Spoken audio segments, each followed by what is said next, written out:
welcome Jack Ma. Thank you. Thank you. Thank you. We've all become very cognizant of Jack and his story. And when Alibaba went public with the largest IPO in history, we knew a lot more about him. So I want to talk about his personal story. I want to talk about how many times he tried and failed and what kept him going. I want to talk about where he is today and how he got here, and where he is going and how he expects to get there. And if he gets there, what will it all mean for him and for the people that he wants to inspire? So I begin with this question though, Jack. Why are you back at Davos? It's a long break for 7 years. I think my last trip here was year 2008. But I was coming for year 2001 for the Young Global Leader for Tomorrow. And remember, I never heard about the Davos when I came. But when I came, in the Switzerland, so many young people demonstrate. It was such a horrible thing that I asked them, why did they do it? They say anti-globalization. And I say, why? Globalization is a great thing. Why people don't like it? And then we come all the way for 2 hours here. There's a machine gun. There's a people checking. I say, oh God, is that a forum or is that prison we're gonna go inside? But when I joined the forum as the Young Global Leader, I was thrilled by so many ideas. For the first 3-4 years, I learned what does the globalization mean? What does the corporate citizenship mean? What about social responsibility mean? All these new ideas, and I see so many great leaders talking about leadership, and I benefit a lot. And the year 2008 and 9, when the financial crisis came, I think it's better go back to work, because we can never win the world by talking. So go back, spend 7 years. Now I come back, I think it's time to do something return, because I learned so much. Let's talk 12 about years that. ago. So why I should not talking to the young global leader of today, sharing with them how we've gone through. Okay. So that was the thing. Let's start with where you are today. Just how big is Alibaba? How many people come every day? How many people come in a week? How fast is it growing? Yeah, we have over 100 million buyers visiting our site, shopping our site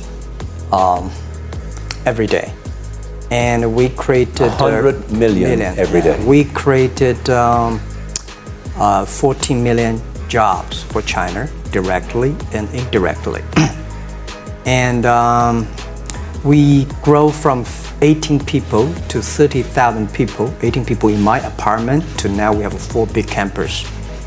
Compared to 15 years ago, we were big, but compared to 15 years later, we're still a baby.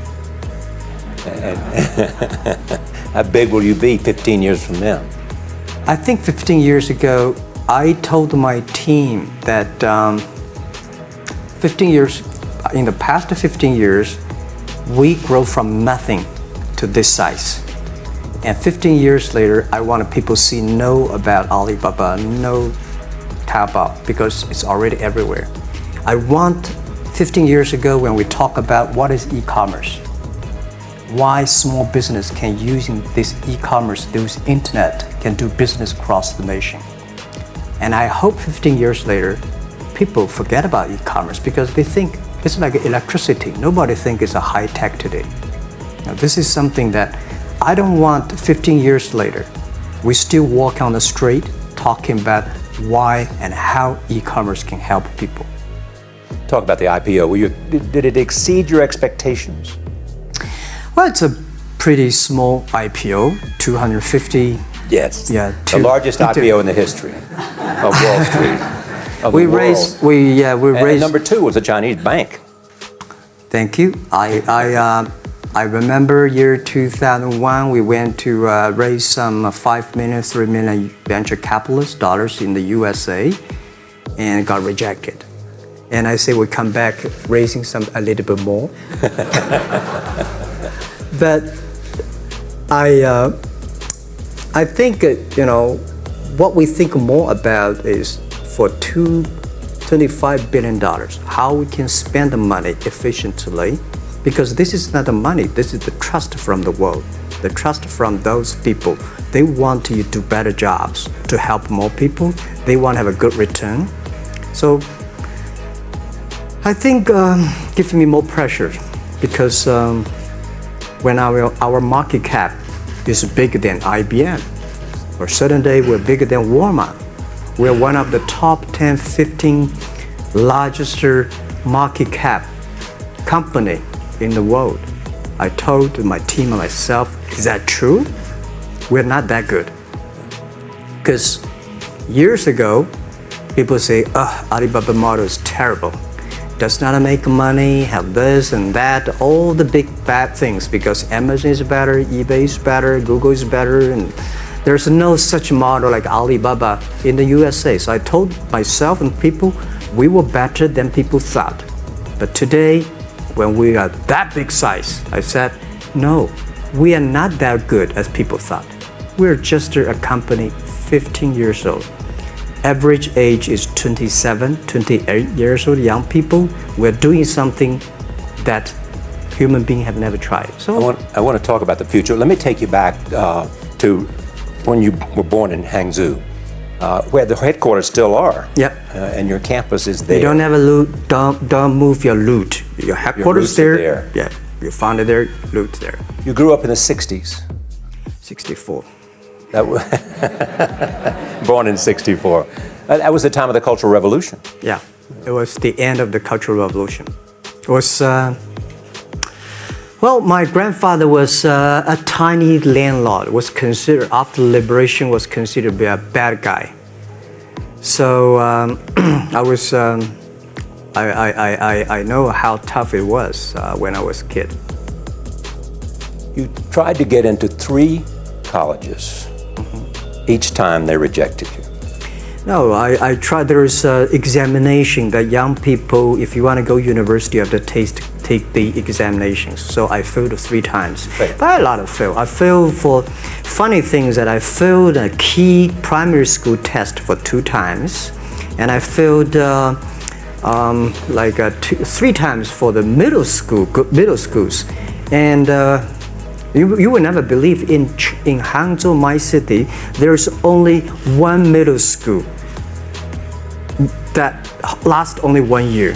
It was changed from primary school to middle school because our graduates of our school, no middle school accept us because we were too bad. They would become a middle school. What effect did it have, though, being rejected? Well, I think we have to get used to it. We're not that good. Even today, we still have a lot of people reject us. I think when I graduate from universities, and before for 3 years I tried to fill in the universities. So I applied jobs for 30 times, got rejected. I went for a police, they said, no, you're not good. I went to even the KFC. When KFC came to China, come to my city, 24 people went for the job. 23 people accepted. I was the only one guy. And we went for police. 5 people, 4 of them accepted. I was the only guy that I received it. So to me, being turned down, rejected. Oh, by the way, I told you that I applied for Harvard for 10 times, rejected. I know I'll be rejected. I just don't want to say that. Yeah, sorry now. 10 times you wrote them and said, I'd like to come to Harvard. Yeah. And then I told myself, someday I should go teach there, baby. I think that can be arranged. Richard Nixon came to Hangzhou. Yeah. And after that, tourists flooded the place. Yeah. And that's how you learned English. Yeah. I really like I don't know why, at 12, 13 years old, that time I suddenly fell in love into the language, the English. And there's no place you can learn English at that time. There's no books, English books. So I went to the Hangzhou Hotel, now called Hangzhou Shangri-La Hotel, because that was the hotel can receive the foreign visitors. So every morning for 9 years, I showed them around as a free guide, and they taught me English. And I think that changed me. Today, I'm a 100% made in China. I've never got a one-day train outside China. Yeah. And when people talk to me, say, Jack, how can you speak English like that? Why sometimes you talk like an Western guys? I think that was the 9 years. These Western tourists opened my mind, because everything they told me are so different from the things I learned from the schools and from my parents. So now I have a habit. Whatever I see, whatever I read, I use my mind. Think about for 2 minutes. Is that how Ma Jun became Jack Ma? Actually, Jack, the name was given by a lady in tennis. She's a tourist. She came here and she said, came to Hangzhou. We become a pen friends. Ma Ring is so difficult to pronounce. So she said, do you have an English name? I said, don't. So can you give me an English name? She said, okay. She said, my father called the Jack, my husband called Jack. What do you think about Jack? I said, good. So I've been using that for that many years. Yeah. First visit to America, 1995? 1995, yeah. I come here for a project helping the local government to building up a highway. And you tried the internet? I tried the internet in Seattle, and in a building called the USA Bank. I don't know whether the USA Bank is still there or not, but it's a building. And my friend opened a small office, which is like only 10% bigger than this room, and there are a lot of computers in there. And he said, Jack, this is internet. I asked, what is internet? He said, search whatever you want. At that time, they used Mosaic, very slow, right? And I said, I don't use it. I don't want to type because computer is so expensive in China. If I destroy it, yes, I cannot pay. He said, just to search it. So I searched the first word, beer. I don't know why, because it's easy to spell, baby. And I see beers from Germany, beers from USA, beers from Japan, but there's no beer from China. And I say, okay, type the second word is China. No data. Nothing. And I said, 1995, no data about China. So I talked to my friend, why not make something about China? So we made a small, very ugly looking page called China. It's something like I did a translation agency, we listed on there. It was so shocking. We launched at 9:40 in the morning. 12:30, I got a phone call from my friend. He said, Jack, you got 5 emails. I said, what is email? And they say, these are the things. So people so excited. Where are you? This is the first time I see a Chinese website on that. How can we can we do something together? So I think this is something interesting. So we should do it. Why did you call it Alibaba? Alibaba? Well, when I started, I think internet is global. We should have a global name, and a name that interesting. Like at that time, the best name is Yahoo, right? I think So I've been thinking for many days. Suddenly, think Alibaba is a good name. So I happened to be in San Francisco that day. I have a lunch, and the waitress come. I asked her, "Do you know about Alibaba?" She said, "Yes." I said, "What is Alibaba?" She said, "Open Sesame." Good. So I went on the street, asked about 10, 20 people. They all know about Alibaba, 40 Thieves, and Open Sesame. And I think this is a good name. And start with A. Whatever you talk about, Alibaba is always top. You have said before that in creating Alibaba, you had to create trust. Yeah. Because people in China were used to face-to-face. Yeah. How did you create trust? I think because we started about doing business on the internet. I don't know you, you don't know me. So how can you do things online unless you have trust? So for e-commerce, the most important thing was trust. I think when I first went to USA for raising money, talked to the venture capitalists, a lot of people say, oh, Jack, no. China doing business by the guanxi. How can you do business on internet? And I know that without the trust system, the credit system, it's impossible to do business. So in the past 14 years, everything we do is trying to build up the trust system, the record system. Well, Charlie, I'm so proud today when I talk to the young. Today in China and in the world, people don't trust each other.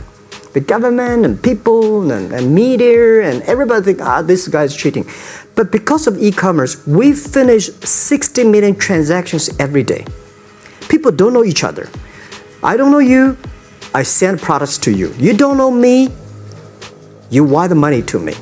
And I don't know you, I give a person a package, I don't know him. He took something to cross the ocean, cross the river, and send. This is the trust. We have at least 60 million trust happening every day.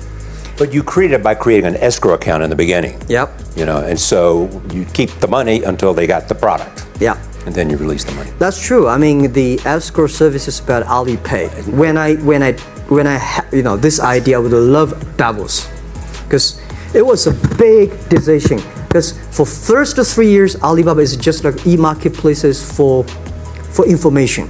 What you have, what I have, we talk a lot of time, but don't do any business. Because there is no payment. I talk to the banks, no banks want to do it. Banks say, no, this thing never work. So I don't know what to do.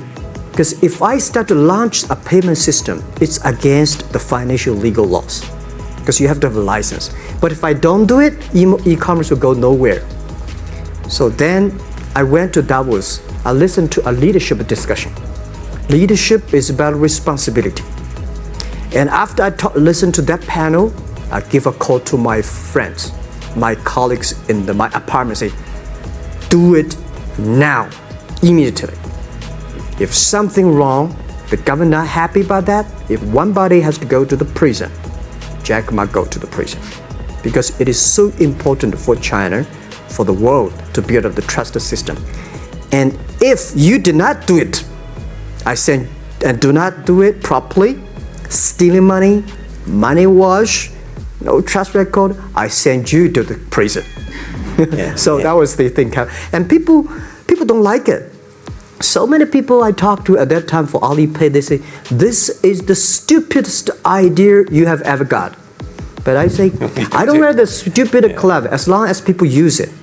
Now we have 800 million people using this Alipay. Stupid things, if you do whatever is better. Alipay is a privately held thing. It's not part of Alibaba. No, it's a private. Let me talk about money for a second. Yeah. You have never gotten money from the Chinese government? No. None. I want it at the beginning, and later I don't want it, because I think if the company always think about picking money from out of the government pockets, that company is rubbish.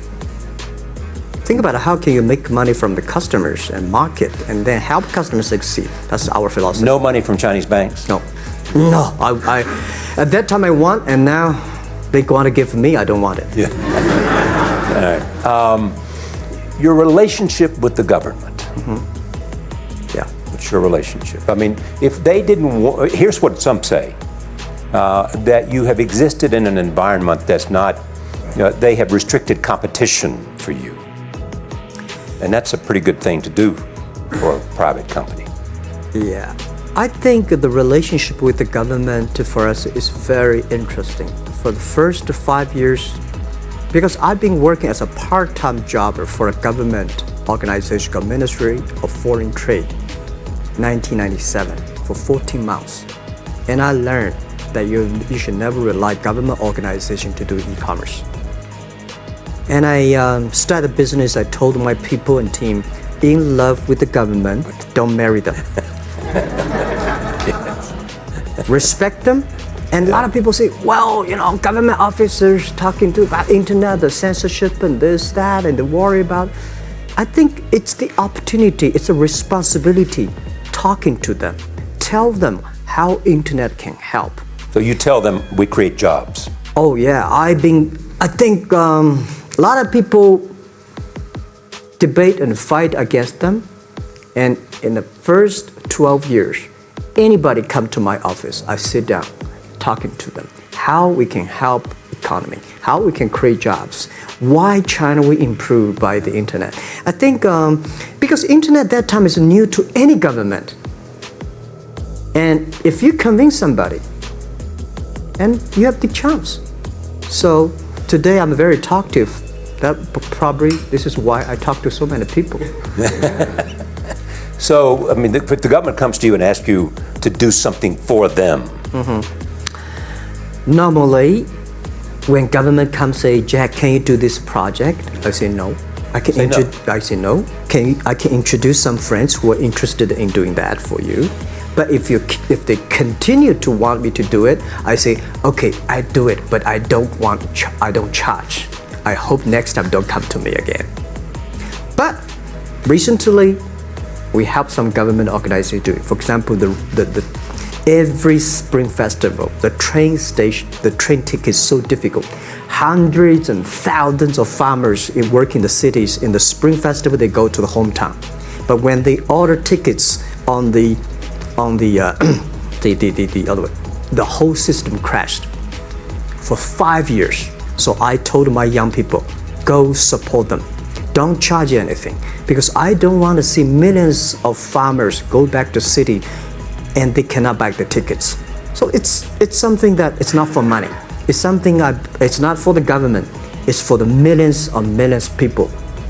They can buy tickets in the snowy night and they don't have to wait. They just use mobile phone online, they get ticket.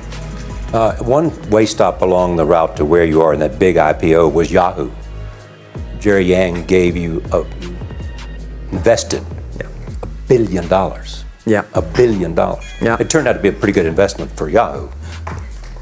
Yeah. But one time after another, you raised this money on your own outside of China with investors. Mm-hmm. Yeah, I'm very thankful for all the investors because 1999, year 2000, and even at the Yahoo time, a lot of people say this Jack is crazy. He's doing something that we don't understand. A lot of venture capitalists give you money because there is such a American model already there. But they say Alibaba, we don't see this kind of model, right? They say Jack's crazy. Yeah, this is crazy guy. I mean, I remember my first time in Time magazine, they call me Crazy Jack. And I think crazy is good. We are crazy, but we're not stupid. We know what we are doing, but if everybody agree with me, if everybody believe our idea is good, we have no chance. So that's the money we raised. We're very thankful. So when our investors make a lot of money, I feel proud and honored. As you know, in the United States, issues have risen about privacy. Yeah. Google and Apple, and questions of whether the government should have access to files. How do you handle that if the Chinese government says you know a lot about people? Mm-hmm. You have transactional relationships with lots of people. Mm-hmm. And they say, we want to see your files. Well, so far I don't have this kind of problems from Chinese government. And I told them, any government, if you come here for the national security, anti-terrorist, well, anywhere, anti-terrorist, we work together.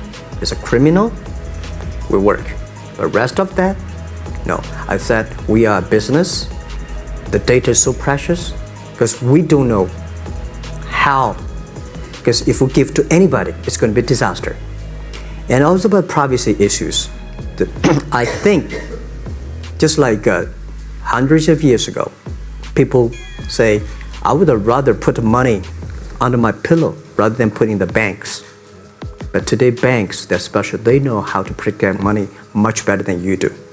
Privacy issues, all these kind of securities, today we may not have the solutions. We don't have the answer. But I believe our young people have the solutions. In the next 10, 20 years, there will be breakthrough on that. And I'm fully confident on that. Your life is a testament to the idea that nothing is impossible.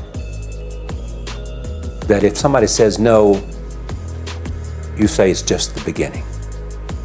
Where does that come from? Well, at the beginning, I never thought, I thought when I was young, I said, everything's possible. Now I know not everything's possible. When you have something, you have to think about, you have to consider about the others. You have to consider about the customer, society, your employees, your shareholders, society. There are so many things that I think if you continue to work hard, there's possibility. And I just feel that I'm enthusiastic about what we are doing. At the beginning, for the first 5 years, I just want to survive. And 5 years later, I think... That's 2000, from 90. Yeah. But later, I think, wow, so many people's life changed. I was so excited, you know, for the first 3 years, we made zero revenue. Zero revenue. But we are so excited to continue to work. You know what happened? I remember many times when I go to a restaurant and have dinner, somebody came, when I was trying to pay the bill, the owner of the restaurant came to say, "Sir, your bill is paid by someone." And the small note say, "Hey, Mr. Ma, I'm your customer of Alibaba Group, Alibaba platform. I made a lot of money, and I know you don't make any money. I pay the bill for you." And I remember one day that I was sitting somewhere in the coffee, somebody sending me a cigar. I don't smoke cigar, but there's a note that, "Thank you very much, I'm your customer." And I remember in the Taobao days, I was at the Shangri-La Hotel in Beijing. When I get on the taxi, the man who opened the door for me, the boy at the gate, he said, "Jack, thank you very much. I'm service here. My girlfriend makes more money than I do on your site." And this is something that you know, that it's not a mission. If you don't do it, nothing's possible. If you try to do it, at least you have the hope. The revenue comes from advertising and a smaller amount from transactional fees. Yeah. Most of it from advertising. Tiny. Tiny from advertising? Tiny from advertising, tiny from transactions, because we need big mass. Now we have more than 10 million small business power sellers selling our site to everywhere. So the transactions we have is second after Walmart. So tiny. Second after Walmart. Yeah, tiny of the of the money already make us big. So, you know, we second after Walmart. I remember one of the senior management of Walmart guys came to Hangzhou 5 years ago. He said, "Jack, you know, you did a great job," and blah, blah, blah. So I said, maybe in 10 years we'll be bigger than Walmart. He said, "Young man, you have a good hope." So we said, "I have to make a bet. I think in 10 years we'll be bigger than Walmart on the sales." Because if you want to have 10,000 new customers, you have to build a new warehouse and this, that. For me, 2 servers. What's your market cap versus Walmart today? I don't know, but maybe some. It's close. I think so. Maybe we should check later. All right. Yeah. So where are you going? What does Jack want? I think because the name for Alibaba, we are internet company, happen to be in China. We have the same spirit and entrepreneur spirit like every great entrepreneurs in the world. And I remember the day when I started Alibaba, we want to have a mission helping small business doing easier. So next step is today, so many millions of small business using our platform to sell things, and over 300 million consumers buy things from our site. Cheapest, efficient. So what I'm thinking about, how we can make Alibaba a platform for global small business. My vision is that if we can help a Norway small business can sell things to Argentina, and Argentina consumers can buy things online from Switzerland, and we can build up which I called I don't know, maybe not right word, called EWTO. The WTO is great, past century. But WTO helps so many big companies to sell things across the nation. Today, internet can help small business sell things across the oceans, across the nations. And I hope that we can serve 2 billion consumers. 2 billion consumers. 2 billion consumers. We can help 10 million small business outside China. Help them. Outside China. Outside China. Because we help the American farmers in Washington State almost 300 tons of cherries to China last year. Cherries. Before we sell, the ambassador of USA came to me and said, Jack, can you help us selling cherries? In China. I said, what cherries and the fruits? He said, why not? I said, why not? Let's try. So that when we start to sell cherries, the cherries still on the trees. So we start a pre-order, 80,000 families order cherries online. So we pick up the cherries and ship into China. Within 48 hours, we sell the cherries. The consumers are so happy. But we got a lot of letters complaint after 3 days. They say, why only 100 tons? Why we should not get more? So we sell, 2 months ago, we helped the Costco. We sell 300 tons of nuts to China. So I'm thinking about if we can sell, we're also selling Alaska seafood to China. So if we can sell seafood, if we can sell the cherries, why we cannot help American and European small business selling things to China consumers? China needs that. So this is what I want to do is that 2 billion consumers, China, Asia, developing nations, how we can let them buy things globally. Alibaba rode with the millions of people that went from poverty to the middle class in China. I mean, you were right there growing as they grew and increased. When you look at the international markets, you're doing well in Russia? Yeah. How well? We do pretty good on Russia, and we do also pretty good in Brazil. Russia, I think now I don't know, we are if not the number one, we're the number 2 or number 3 largest e-commerce. E-commerce. I remember last year we had a campaign. The campaign is that a lot of Russian girls and boys want to buy things from China. You know how many days a Russian girl placed an order and received the products from China? 2 years ago, 4 months. Even that, people are so happy about our thing. And last year, the campaign, within 1 week, we crashed the whole logistics system of Russia. All right. You were also seen in Hollywood. Yeah. What are you doing in Hollywood? Well, I like the Hollywood innovation and the digital background. I learned so much about the Hollywood movies, especially the Forrest Gump. You love Forrest Gump. I love Forrest Gump. Well, why do you like him? Simple, never give up. Never give up. People thinking he's done, but he knows what he's doing. And I was very depressed the day, year 2002 or 3 in the States.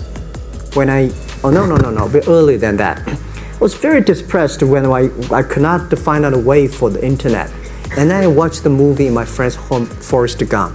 When I see him, I think, this is the guy we should learn from. Believe what you're doing, love it, whether people like it, don't like it, be simple. And like the word, life is like a box of chocolate. You never know what you can get, right? I never know I would be here talking to you and talking to Charlie Rose. I never know. But today I made it. I told my people in my apartment 15 years ago, guys, we have to work hard, not for ourselves. If we can be successful, 80% of the young people in China can be successful. We don't have a rich father, powerful uncle. We don't have $1 from bank, 1 cent from government. Just work as a team. So what do you worry about?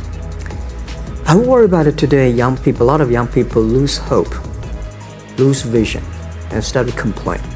Because we also have the same period. Because when it's not a good feeling being rejected by so many people.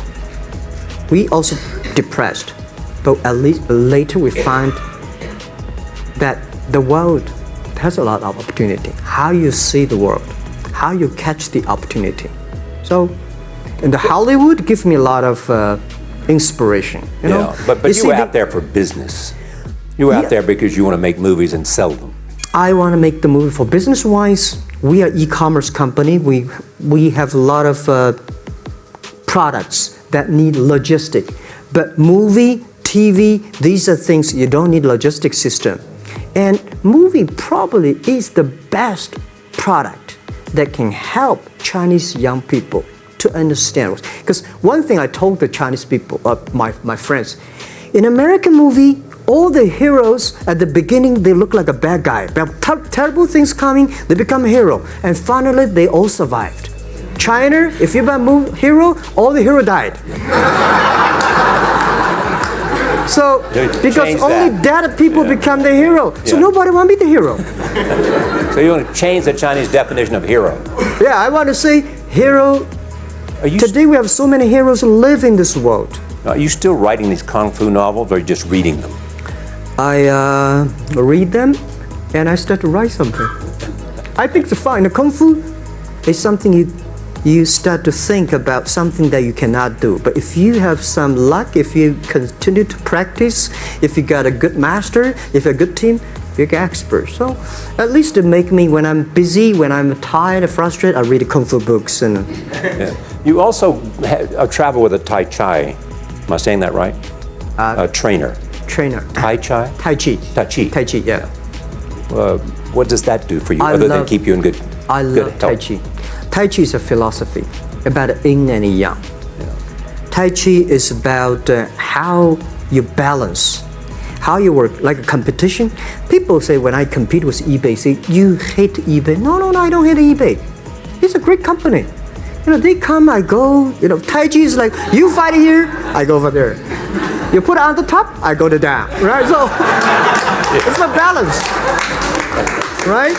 You are heavy, I'm small, When I'm small, I can jump. You're heavy, cannot jump. So the Tai Chi is about a philosophy. I use in Tai Chi philosophy in the business. Calm down. There's always way out. And keep yourself balanced. And meanwhile, don't try to because business is a competition is a fun. Business is not like a battlefield. You die or I win. Business, even if you die, I may not win. Right, so it's about fun. So Tai Chi gives me a lot of inspirations. But you want your life, and you want this company, Alibaba, to change the world. And you're changing the world if, in fact, you provide a forum for buying and you enable people to earn a living. Yeah. But also, you believe that Alibaba ought to change the lives of women. So what are you doing? At first, I think many years ago, I want to change the world. Now, I think if we want to change the world, we change ourselves. Change ourselves is more important and easier than change the world. And second is that I want to improve the world. Because to change the world may be Obama's job. Because my job is to making sure that my team are happy.